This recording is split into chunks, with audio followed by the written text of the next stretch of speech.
నా కూతురు ఫొటోస్ నువ్వు స్టేటస్ ఎట్లా పెడతావు? తన బర్త్డే అని పెట్టిన మామయ్య. నాకు అర్థం కాదు, నువ్వు ఎట్లా పెడతావే నాకు అర్థం కాదు. నా బిడ్డ ఫొటోస్ నేనేమి వెబ్సైట్ లో పెట్టలే, వాట్సాప్ స్టేటస్ లో పెట్టిన అంతే. వాట్సాప్ స్టేటస్ లేనా? నువ్వెందుకు పెట్టాలా?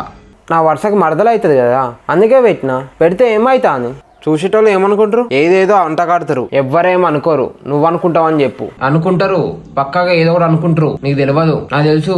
సగం జీవితం చూసినోని. నువ్వు ఇంకోసారి మాత్రం నా బిడ్డ ఫొటోస్ మాత్రం పెట్టు. అల్లుడు అని చెప్తానా, ఇంకోలా అయి ఉంటేనా వేరే లక్కుండు కథ. నాకు నీ బాధ అర్థమైంది మామయ్య. నేను నీ కూతుర్ని నా బైక్ అనిపి దేక. నాకు చిన్నప్పటి నుంచి అదంటేనే నాకు నచ్చదు. నాకు అదంటేనే నాకు వాంత్ కలిద్ది. నచ్చకపోతే ప్రాబ్లం ఏం లేదు, నచ్చితేనే ప్రాబ్లం. ఈ లవ్ గివ్ ఏమని అంటారేమో అని అందుకని ముందు జాగ్రత్త చెప్తాను.